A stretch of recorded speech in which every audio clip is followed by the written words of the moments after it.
A family from Lackawanna County is desperate for information about their father's disappearance. 2 months have now passed since Robert Barron vanished from the family's pizza restaurant in Old Forge. Newswatch 16's Stacey Lang spoke with the Barron family. She joins us live outside Gigerelli's Pizza, where Robert Barron was last believed to be. Stacey. Yeah, good evening, John and Julie. Gigerelli's Pizza here on Main Street in Old Forge has remained closed since its owner, Robert Barron, was reported missing on the morning of January 26. Now, 2 months later, his wife, his son, and 2 daughters still say they still have very little information about what happened to Robert. A family missing the center around which they all orbit. That's how Maria, Nicole, Brittany, and Robert Barron Jr. have felt since late January. It's torture. I feel like someone is killing me, but just not finishing the job. I mean, 2 months feels like it's been 2 years. Right. It's been 2 months since their husband and father, Robert Barron, vanished. Old Forge police believe he disappeared from the pizza restaurant the Barron family has owned since the 1960s. His wife of more than 30 years says Robert ran the business on a strict routine.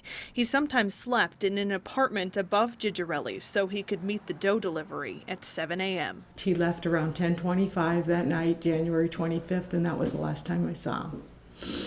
My son called me at 9:05 on January 26th and said, "Mom, do you know where Dad is?"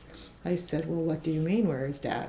What Robert Jr. found that morning was the dough delivery left at the back door and no sign of his dad.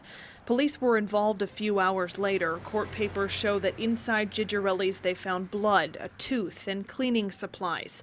The family restaurant, a fixture of Old Forge's Main Street, has never reopened. I've been in it, of course. I mean, I feel like his presence is there, but once I'm there, it's like, where is he? He's not in his spot he's always in. I just knew all his routines. That's why the family fears whoever is responsible for his disappearance knew Barron's routine too.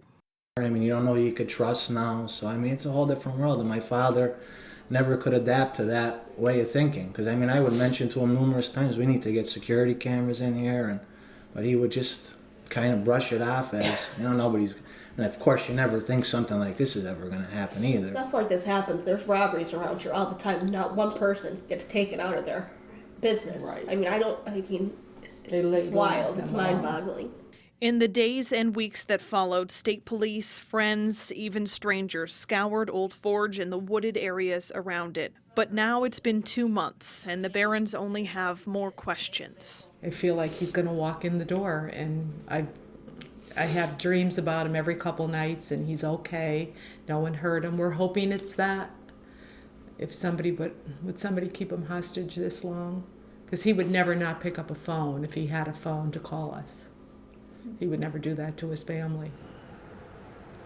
Now, coming up at 6, you'll hear more from the family, including their suspicion that someone in their own community may hold the key to what happened.